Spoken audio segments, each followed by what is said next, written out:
छत्रपती शिवाजी महाराजांचा ऐतिहासिक ठेवा असणारा कोल्हापूर जिल्ह्यातील विशाळगड गेल्या 6 महिन्यापासून पर्यटनासाठी बंद होता. नुकतीच प्रशासनानं 1 महिन्यासाठी पर्यटनासाठी परवानगी दिलेली आहे. आज आपण विशाळगडावर आहोत. आपल्यासोबत बोलण्यासाठी शिवप्रेमी आहेत, पत्रकार देखील आहेत. सर, काय सांगाल, गेल्या 6 महिन्यापासून विशाळगड पूर्णपणे बंद होता पर्यटनासाठी हिंसक घटनेनंतर आज खुला झालेला आहे. तुम्ही आज सगळा विशाळगड पाहिलेला आहे, काय नेमकी परिस्थिती? श्रीकांत, आम्ही आता आमचे सहकारी पत्रकारांच्यावर आम्ही दिवसभर विशाळगडावर आहे. समजून घेतलंच तर विशाळगड हा स्वराज्यातला अत्यंत महत्त्वपूर्ण गड आहे. आपल्याला माहित आहे पावनखिंडची लढाई असेल किंवा बाकीच्या अनेक गोष्टी असतील की मराठा साम्राज्याचा आणि त्याच्या आधीच्या राजवटींचा खूप मोठा इतिहास या गडाला आहे. विशेषतः मराठा साम्राज्यातील शिवछत्रपतींच्या काळापासून ज्या ज्या म्हणजे अत्यंत महत्त्वाच्या घटना घडल्या त्या विशाळगडावर घडल्यात आणि विशाळगड ही राजधानी होती स्वराज्याची.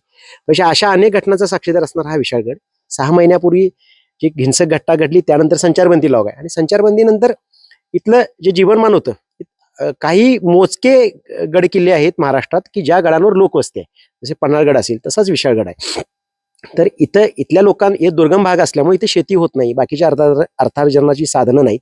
त्यामुळे इथल्या लोकांचं जे अर्थार्जन होतं ते इथं येणारे जे काय शिवप्रेमी आहेत, गडप्रेमी, दुर्गप्रेमी आणि भाविक मंडळी जे येतात किंवा अगदी पर्यटनाच्या अपेक्षेने सुद्धा इथे येतात.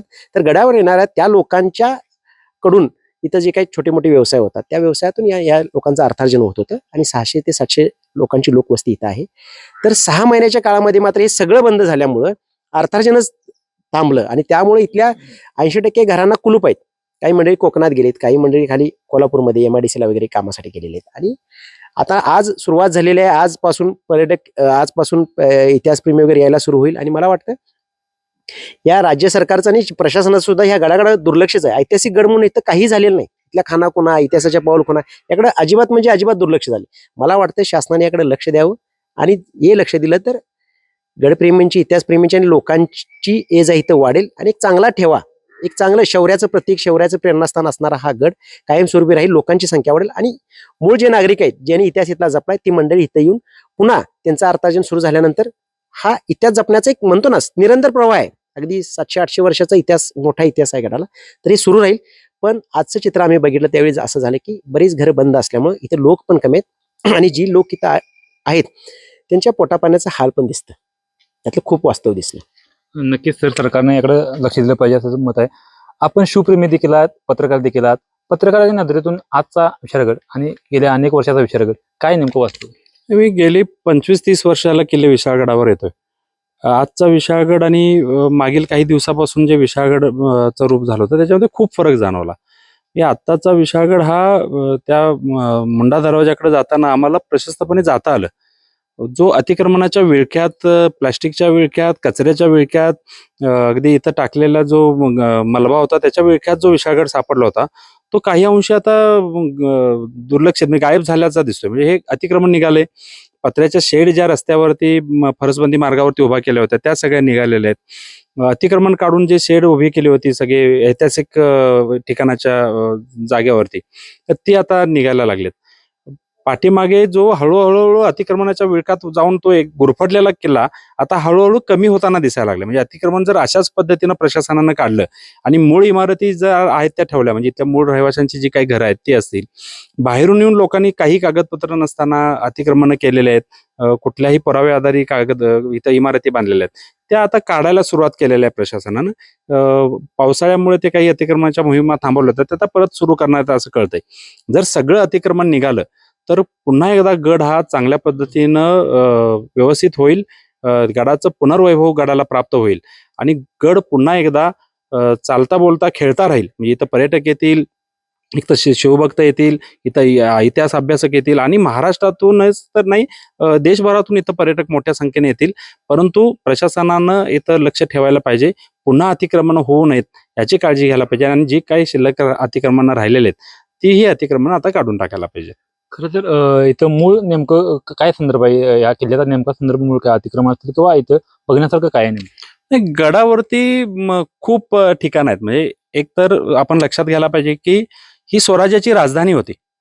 म्हणजे किल्ले रायगड, राजगड, रायगड, त्यानंतर विशाळगड ही स्वराज्याची राजधानी राहिलेली आहे. एखाद्या स्वराज्याचे इतक्या मोठ्या स्वराज्याची राजधानी राहिलेल्या किल्ले विशाळगडावरती असंख्य इमारती होत्या. इथं राजवाडे होते, इथे पंतप्रधानांचे वाडे होते, सरदारांचे वाडे होते, इथल्या मूळ रहिवासी असणाऱ्या लोकांची घरं होती, अनेक मंदिरं होती. इथली गडदेवताचं मंदिर खूप चांगल्या पद्धतीनं होतं. इथं भगवंतेश्वर, अमृतेश्वर, विठ्ठल असे अनेक मंदिरं इथं आहेत. त्यातली अवघी हाताच्या बोटावर मोजण्या इतपतच वास्तू आता सुस्थितीत आहेत. अनेक इमारतीच्या चौथऱ्यावरती अतिक्रमण करून सिमेंटचे बंगले बांधलेले आहेत. हे जुने जे काही संदर्भ आहेत ना, त्या संदर्भांचा शोध घेऊन पुरातत्व विभागानं त्याचं पुन्हा एकदा मूळ रूप उजेडात आणायला पाहिजे. छत्रपती शिवराय, छत्रपती परिवार इथं राहिलेला आहे. स्वराज्याच्या छत्रपतींना सुरक्षा देण्याचं काम ह्या विशाळगडानं केलेलं आहे. किल्ले पन्हाळगडावरून ज्यावेळेला छत्रपती शिवाजी आले, त्यावेळेला छत्रपती शिवाजी महाराजांना सुरक्षित ठेवण्याचं काम ह्या गडानं केले. मग त्यावेळेला ते जे इथं राहत होते, तो वाडा कुठे आहे आता? अस्तित्व दाखवायला नाही आहे, त्याचा चौथराही दिसत नाही. मग तो चौथरा आहे ना, त्याचा शोध घ्यायला पाहिजे पुरातत्व विभागानं, आणि शोध घेतल्यानंतर ते शिवभक्तांच्यासाठी ओपन करायला पाहिजे. नक्कीच सर. आपल्यासोबत पुणे नगरीचे वरिष्ठ सर देखील आहेत. तर काय सांगाल, गेल्या 6 महिन्यापासून संचारबंदी होती, संचारबंदी उठलेली आहे, तुमच्या नजरेतून देखील आता विशाळगड कसा आहे? गेल्या 6 महिन्यापासून या ठिकाणी लावलेली संचारबंदी 7 तारखेला खुली करण्यात आली. आज आपण दिवसभर ह्या सकाळपासून या किल्ल्यावर आपण फिरत आहोत आणि त्यावेळची परिस्थिती काही जणांच्यावर बोलत असताना आपल्याला एक जाणवलं की 6 महिने आपण या ठिकाणी कसे दिवस कंटत गेलो.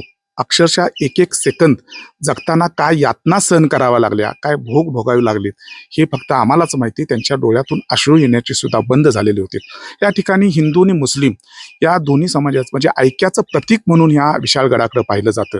छत्रपती शिवाजी महाराजांचं सुरक्षा कवच म्हणून ह्या किल्ल्यानं एकेकाळी काम अगदी चोखपणे बजावलेलं आहे.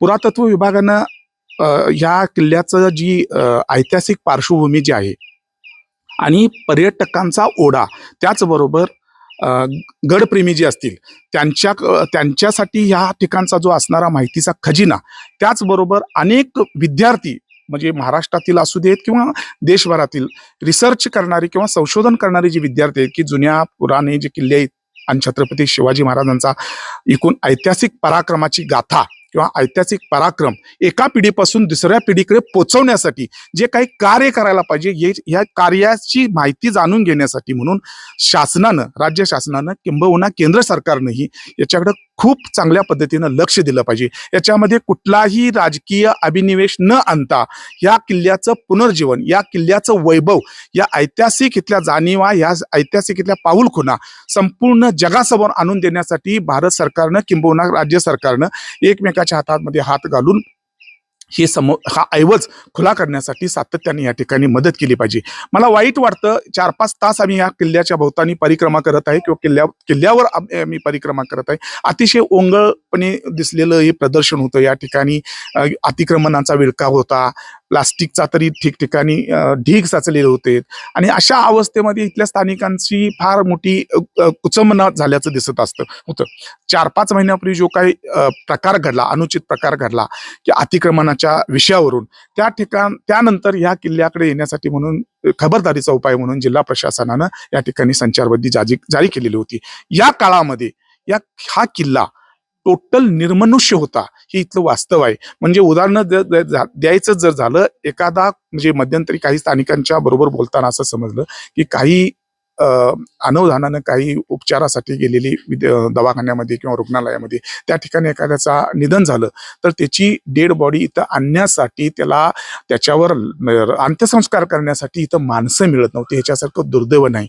मग अशा परिस्थितीत तुम्ही कोणत्या समाजाचं, तुम्ही कोणत्या ह्याची सांगड न घालता ह्या दोन्ही समुदायानं एकमेकाच्या हातात हात घालून प्रत्येक 6 महिन्यात आलेल्या प्रत्येक बाक्या प्रसंगावर खूप चांगल्या पद्धतीने एकमेकाला सौहार्दपूर्ण मदत केली आणि हा प्रसंग निभावून नेला. सकाळी काही जणांच्या म्हणजे काही महिलांच्या डोळ्यातून अश्रूचे ओघ होत होते. काही जणांनी सांगितलं की आमच्या जखमा एवढ्या जखमा आहेत, त्या जखमीनं आमचं हृदय पूर्ण छिन्न विचिन्न झालेलं आहे. तरी सुद्धा आम्हाला फक्त शासनाकडून आश्वासनांच्या पलीकडे आज अखेर आम्हाला काही मिळालेलं नाही.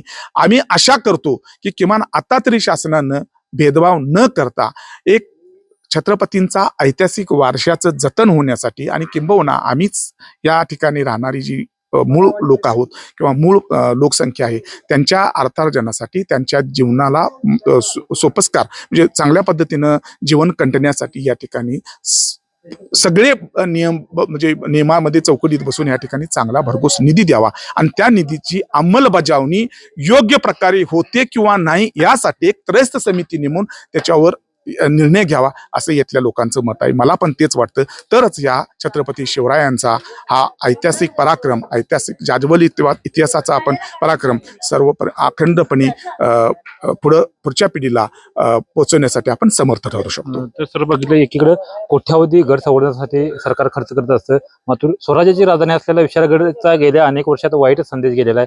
आता यापुढे काय नेमकी खबरदारी घेतली पाहिजे? या ठिकाणी एकतर हा किल्ला अतिशय म्हणजे अवघड किल्ला आहे. एकूण किल्ल्यामध्ये महाराष्ट्रात जे काही किल्ले आहेत त्यापैकी सर्वात अवघड किल्ला आणि तेवढाच खूप विस्तीर्ण पठार असलेला किंवा विस्तीर्ण परिसर असलेला हा किल्ला आहे.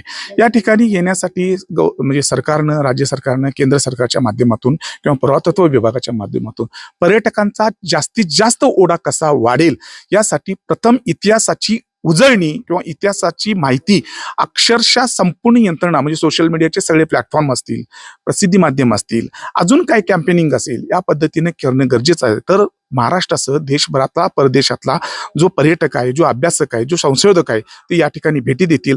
साहजिकच या ठिकाणी मूलभूत गरजा म्हणजे पाण्याचा प्रश्न असेल, लाईटचा प्रश्न असेल, या ठिकाणी रोपवे सारखी सुविधा उपलब्ध करून जर दिली तर खूप चांगल्या पद्धतीने या ठिकाणी पर्यटकांचा ओढा वाढेल आणि पर्यटक एकदा येण्यास सुरुवात झाली की इथं जे इकॉनॉमिकल जी चेन आहे ती डेव्हलप होण्यासाठी निश्चितपणे याला संधी मिळेल आणि अर्थातच ह्या सगळ्या गोष्टींमुळे ह्या स्थानिकांचं जे जीवनमान आहे ते सुधारण्यासाठी एक चांगल्या पद्धतीचं बूस्टर या निमित्तानं उदयाला येईल असं मला वाटतं. नक्कीच. तर आपण सांगितलं की सरकारने, राज्य सरकार असून दे किंवा केंद्र सरकार असून दे, याकडे लक्ष दिलं पाहिजे आणि विशाळगडाचा ऐतिहासिक ठेवा जपण्यासाठी प्रयत्न केला पाहिजे. निधी उपलब्ध करून स्थानिकांना देखील त्यांच्या उदरनिर्वाह चालतो, स्थानिकांना देखील बळ मिळेल आणि ऐतिहासिक ठेवा हा तो संपूर्ण जगभर पोचेल असं मत देखील या सगळ्या पत्रकारांनी व्यक्त केलेलं आहे. श्रीकांत पाटील, नवराष्ट्र, विशाळगड, कोल्हापूर.